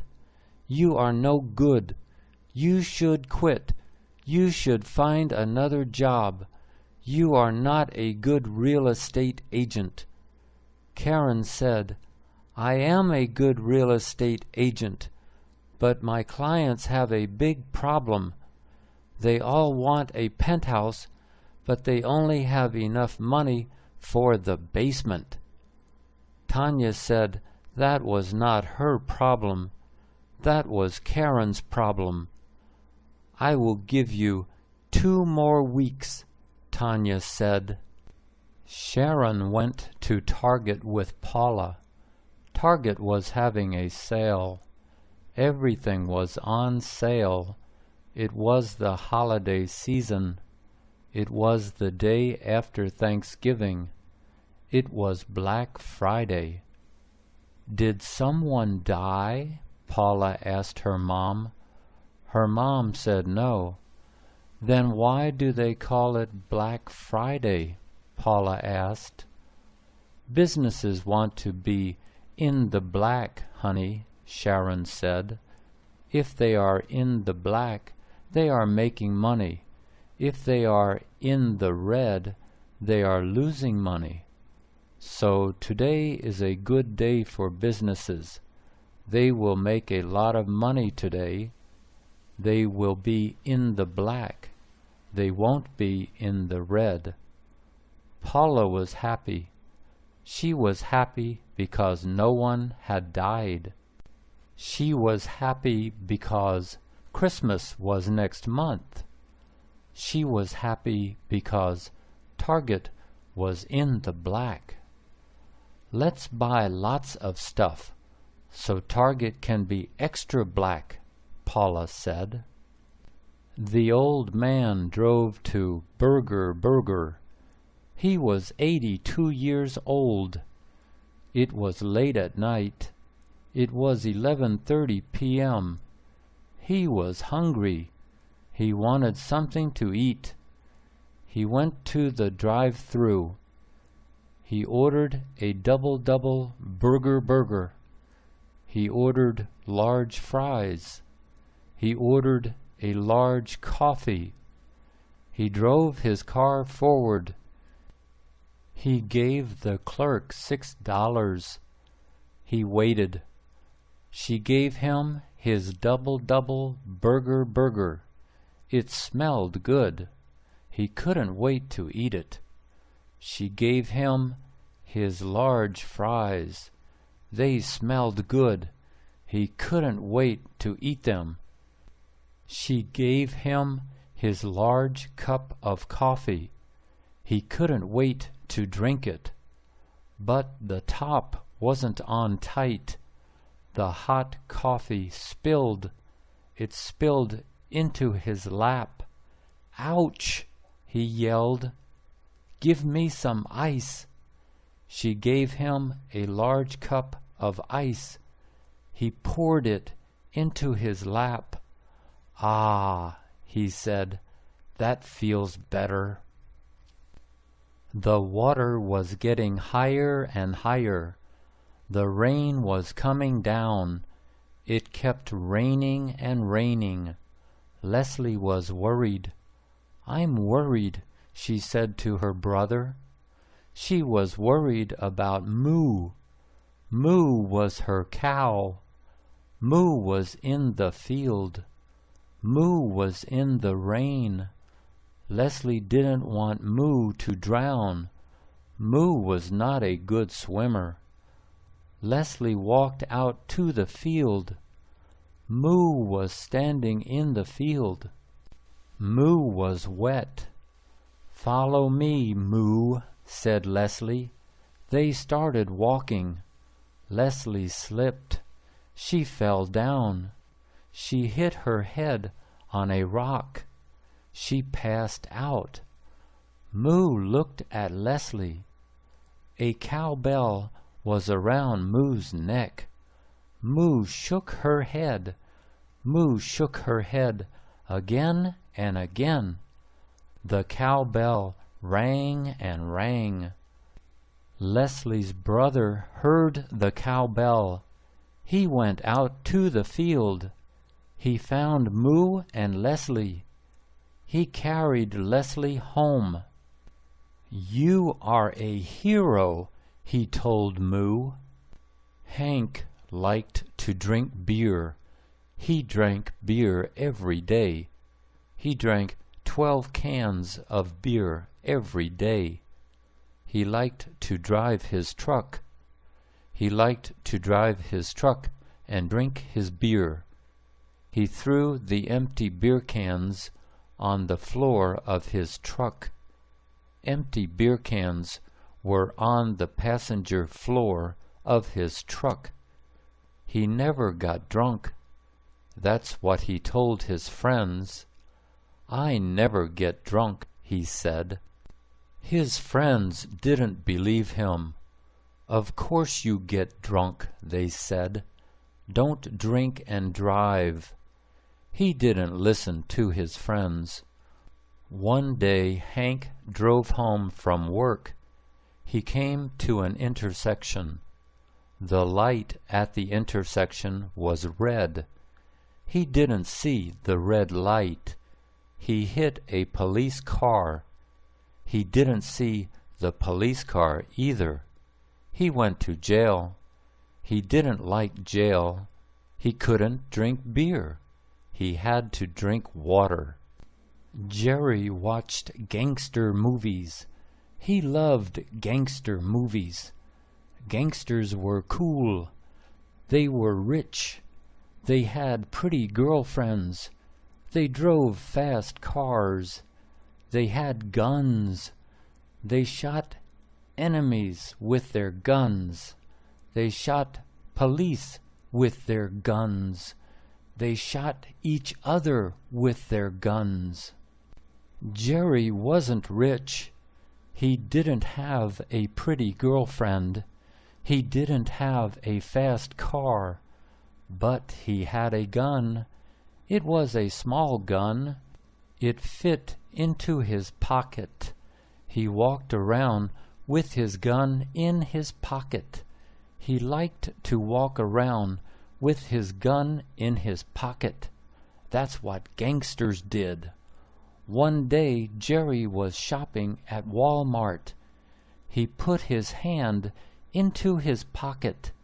He accidentally pulled the trigger. His gun fired. The bullet went into Jerry's foot. The ambulance came. The police came. The ambulance took Jerry to the hospital. Then the police took Jerry to jail. The police chased the car. The car didn't stop. The driver drove faster and faster. The driver went downtown. The driver drove on the sidewalks. The driver drove through parking lots. The driver drove through red lights.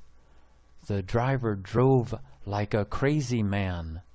That driver drives like a crazy man, said one policeman. The police followed the driver. They drove on the sidewalks. They drove through parking lots. They drove through red lights.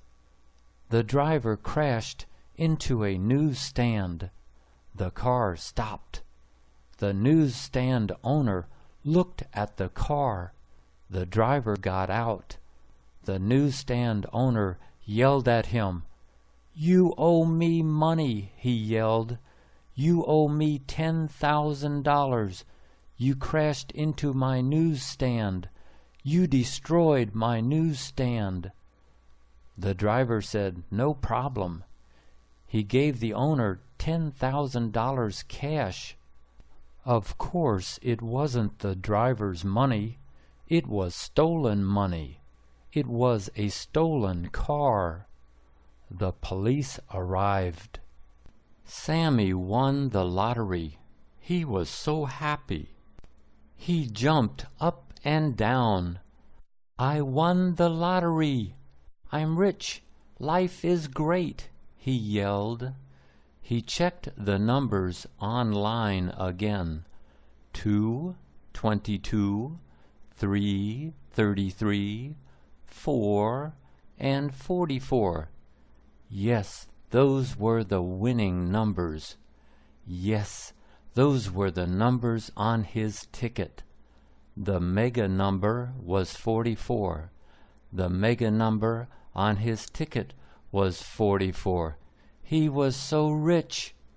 His ticket was worth $41 million before taxes. He was going to buy a new house. He was going to buy a new car.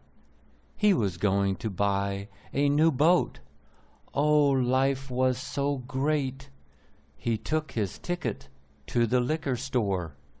He showed it to the clerk. I won, he told the clerk. The clerk checked the numbers. You won, he said. Then the clerk ran out of the store with Sammy's ticket. Where is the mustard? Asked a prisoner. There is no mustard, said the cook. We ran out of mustard. We have no more mustard. We'll get more mustard tomorrow. The prisoner looked at his hot dog. A hot dog without mustard is not a hot dog. I can't eat this hot dog without mustard, he yelled. A hot dog without mustard is not a hot dog. I want some mustard. The other prisoners heard him yelling. They started yelling too. We want mustard. We want mustard. The cook said, Shut up! Eat your hot dogs. We have plenty of mayonnaise. Put mayonnaise on your hot dogs. The prisoners were angry. Don't tell us to shut up, they yelled. They threw their hot dogs at the cook. They threw their hot dogs at the guards. They threw their hot dogs at one another. They threw their hot dogs without mustard everywhere. It was December 18th. It was snowing. It was the day of the big game. The big game was a football game. It was a football game between two high schools. One high school was in Smallville. One high school was in Grandville. The big game was the game of the year. Everyone went to the game. Everyone wanted their team to win. Everyone wanted the other team to lose. The record between the two teams was even. Smallville had won 40 games. Grandville had won 40 games. This was the 81st game. The two mayors made a bet. The mayor of the losing town had to shovel snow. He had to shovel snow off the other mayor's driveway. He had to shovel snow off the other mayor's sidewalk. The big game ended in a tie. The final score was 17-17. Both mayors were happy. I hate mowing my lawn, said Gil. Every week I have to mow my lawn.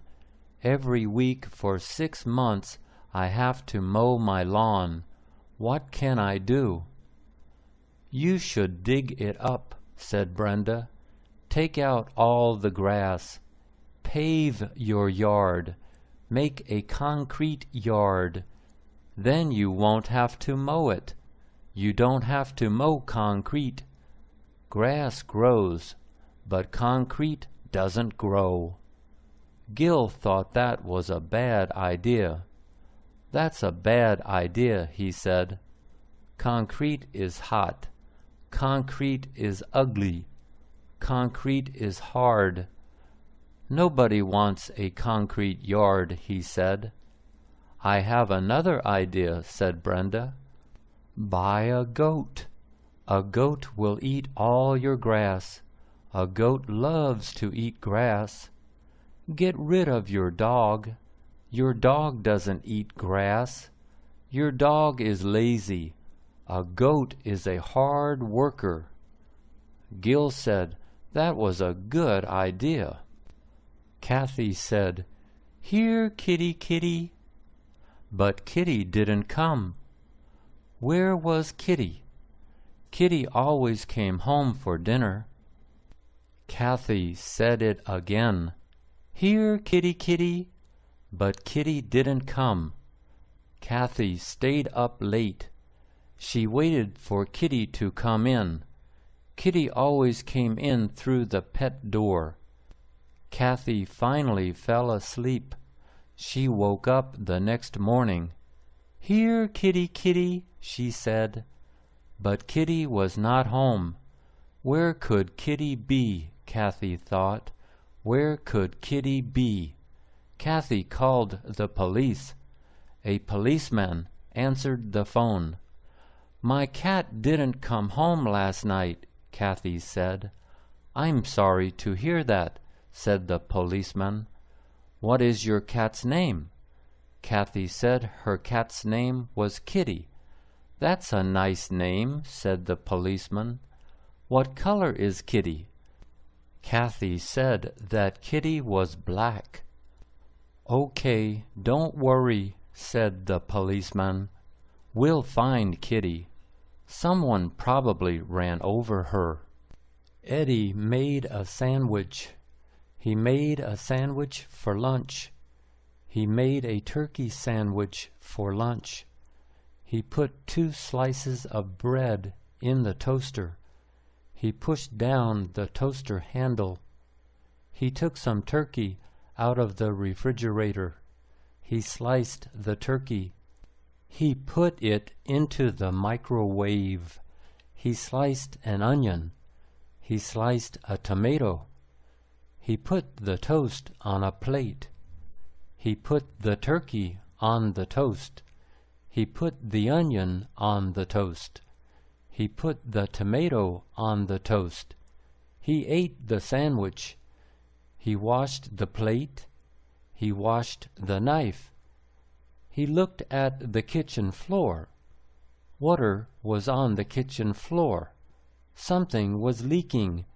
He looked under the kitchen sink. He looked at the garbage disposal. Water was dripping from the garbage disposal. Water was dripping onto the kitchen floor. The garbage disposal was old. Eddie needed to replace it. The garbage disposal was old. It was leaking water. Eddie needed to replace it. He opened his toolbox. He took a screwdriver out of his toolbox. The garbage disposal had 3 screws. He unscrewed the 3 screws. He took the garbage disposal out. He put it on the kitchen floor. He wanted to take it to the store. He wanted to buy a new one at the store. But there was a problem. The garbage disposal was connected to a cable. It was the electric cable. Eddie didn't know much about electricity. He knew that electricity was dangerous. He knew that electricity could kill him. He put the garbage disposal back. He screwed in the 3 screws. He put tape over the electric switch on the wall. Now he could not turn on the garbage disposal. He called his landlord. He said she needed to replace the garbage disposal. It was a new red bike. It was a brand new red bike. He loved his brand new red bike. He had paid $300 for it. It was a mountain bike. It had 12 gears. He rode his bike everywhere. He rode up steep hills. He rode down steep hills. He rode on dirt roads. He rode on sidewalks. He rode on city streets. He loved his brand new red mountain bike. He bought a lock for his bike. It was a strong lock. It cost $50. He locked his bike all the time. He went to the library one evening. He locked his bike to the bike rack. He went into the library. He was there for 2 hours. He left the library. He walked to the bike rack. Where was his bike? His bike was gone. The bike lock was on the ground. It was cut in 2. It was Easter Sunday. Mom gave a little basket to Michelle. Mom told her to look for Easter eggs. The Easter eggs were in the backyard. "What do Easter eggs look like?" Michelle asked. Mom said, They look just like regular eggs, but they are colored. They are red, they are blue, they are yellow, they are many different colors. Why are they red? Do they come from red hens? Michelle asked. No, Mom said. They are red because Daddy and I colored them red. They are blue because we colored them blue. They are yellow because we colored them yellow. Michelle asked, Why did you color the eggs? Mom said, It's an Easter tradition.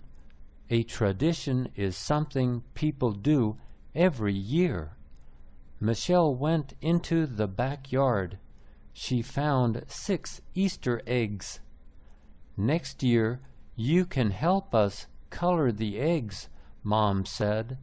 Oh, yes, said Michelle. He called the hotel. He asked for a room for one night. He drove to the hotel. He checked into the hotel. The clerk gave him the room key. He went to his room. He took the sheets off the bed. He took the pillowcases off the pillows. He went into the bathroom. He took the towels off the towel rack. He took the little bar of soap out of the soap dish. He opened his travel bag. He took 2 sheets out of his travel bag. He took 2 pillowcases out of his travel bag. He took a towel out of his travel bag. He took a fresh bar of soap out of his travel bag. He put his sheets on the bed. He put his pillowcases on the pillows. He put his towel on the towel rack. He put his soap in the soap dish. She took her little dog for a walk. It was just a walk. Barker didn't have to poop. He had already pooped that morning. They walked by moonbucks. People were sitting outside moonbucks. People were drinking coffee. People were eating muffins. People were reading newspapers. People were using their computers. It was a warm, sunny day. Suddenly, Barker stopped. He squatted. He pooped on the sidewalk. He pooped in front of everyone. He pooped in public. Barker, shame on you, she yelled. She ran into Moonbucks. She went into the bathroom. She grabbed a paper toilet seat cover. She went back outside. She picked up the poop with the paper toilet seat cover. She took the poop back inside. She flushed it down the toilet. She asked the Moonbucks clerk for a large cup of hot water. She poured it on the brown spot on the sidewalk. Mr. Hooper was a teacher. He taught English 101. He taught English 101 at a small college. His students were not rich. His students were poor. Books cost a lot of money. The English 101 book cost a lot of money. Mr. Hooper had a good idea. He wrote his own book. He wrote his own English 101 book. The book was 100 pages. He put the book online. His students downloaded the book.